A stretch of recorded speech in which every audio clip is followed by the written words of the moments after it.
नमस्कार, मैं हूं प्रवीण गौतम। दोस्तों, भले बीजेपी ने कंगना रनौत को फटकार लगाते हुए प्रेस विज्ञप्ति जारी की, लेकिन उसके बावजूद यह मुद्दा हरियाणा चुनाव में लगता है कि बीजेपी को भारी पड़ने वाला है। विपक्षी नेता इस मुद्दे को छोड़ने को तैयार नहीं हैं और अब हरियाणा चुनाव में कंगना रनौत छाई रहेंगी। कंगना के बयान पर बीजेपी के प्रेस नोट जारी करने के बाद राहुल गांधी ने एक बार फिर इस मुद्दे को उठाया। और कंगना के बयान पर क्या कहते हैं राहुल गांधी? राहुल गांधी ने बीजेपी और मोदी सरकार को निशाने पर लेते हुए कहा, किसानों से किए वादों को पूरा करने में नाकाम मोदी सरकार का दुष्प्रचार तंत्र लगातार किसानों का अपमान करने में जुटा हुआ है। यानी राहुल गांधी कंगना रनौत को दुष्प्रचार तंत्र कहकर बुला रहे हैं।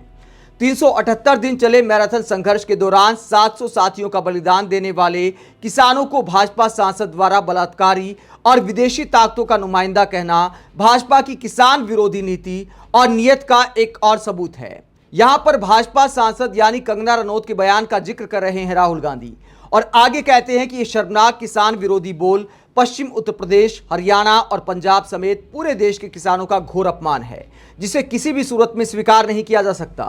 किसान आंदोलन वापस लेते समय बनी सरकारी समिति आज भी ठंडे बस्ते में है। एमएसपी पर सरकार अपना रुख आज तक साफ नहीं कर सकी। शहीद किसानों के परिवारों को किसी तरह की राहत नहीं दी गई और ऊपर से लगातार उनका चरित्र हनन जारी है। अन्नदाताओं का निरादर और उनके मान सम्मान पर हमला करने से किसानों से किया गया मोदी सरकार का धोखा चुप नहीं सकता। नरेंद्र मोदी और भाजपा कितने भी साजिश कर ले, इंडिया किसानों को एमएसपी की कानूनी गारंटी दिलवा कर रहेगा। तो ये राहुल गांधी किसानों के तमाम मुद्दे उठाते हैं, कंगना के बयान का जिक्र करते हैं कि किसानों का चरित्र हनन जारी है। और कंगना रनौत की मुसीबत फिल्म को लेकर भी आ गई है, क्योंकि अब ये राजनीतिक मुद्दा बना है तो राजनीतिक दलों ने कंगना की फिल्म को टारगेट करना भी शुरू कर दिया है। एनएसयूआई के प्रेसिडेंट वरुण चौधरी क्या लिखते हैं इस पूरे मुद्दे पर, कंगना को चेतावनी देते हुए क्या लिखते हैं? देश के अन्नदाता के बारे में जहर उगलने वाली बीजेपी सांसद कंगना, सुन लो, किसी थिएटर में ना तुम्हारी पिक्चर लगने देंगे और ना चलने देंगे। एक बार किसानों जवानों के बीच सभा करके ऐसी घटिया बात बोलकर दिखाओ, अकल ठिकाने आ जाएगी। देश के 80 करोड़ अन्नदाताओं से माफी मांगो कंगना रनौत। यानी धमकी दी जा रही है, चेतावनी दी जा रही है कि अगर किसानों से माफी नहीं मांगी तो पिक्चर ना लगने दी जाएगी ना चलने दी जाएगी। और कंगना रनौत अब इस मुद्दे को लेकर खामोश हैं। दोस्तों, कंगना रनौत दावा करती है कि वो किसी से डरती नहीं है, लेकिन लगता है कि बीजेपी आलाकमान से डर गई हैं।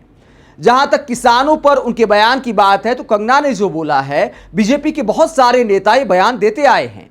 खुद बीजेपी ने भी इस तरह के घटिया पोस्ट किए हैं और कंगना रनौत के समर्थक बीजेपी को यही ट्वीट दिखा रहे हैं कि देखिए, आपने भी किस तरह के पोस्ट किए थे, तो आपने कंगना पर ऐसी प्रेस विज्ञप्ति क्यों जारी की? आपने हमारा दिल तोड़ दिया है। हकीकत यह है कि दोस्तों, चुनाव है, वरना बीजेपी और कंगना की विचारधारा में कोई अंतर नहीं है। दोस्तों, कंगना रनौत का यह बहुत बड़ा अपमान है, क्योंकि रमेश विदुड़ी जिन्होंने संसद में गाली गलौज तक किया था, उन पर भी बीजेपी ने ऐसी प्रेस विज्ञप्ति जारी नहीं की, इस तरह सरेआम फटकार नहीं लगाई जैसा कि कंगना रनौत को लेकर लगाई जा रही है। आप इस पूरे मुद्दे पर क्या सोचते हैं? बीजेपी ने कंगना रनौत को जो फटकार लगाई है, वाकई बीजेपी कंगना की विचारधारा से इत्तेफाक नहीं रखती या फिर चुनाव की मजबूरी है? कमेंट बॉक्स में अपनी राय जरूर दें। अगर आप हमारी पत्रकारिता को पसंद करते हैं तो थैंक्स के ऑप्शन का भी इस्तेमाल कर सकते हैं। इसके अलावा वीडियो को लाइक करें, चैनल को सब्सक्राइब करें। नमस्कार।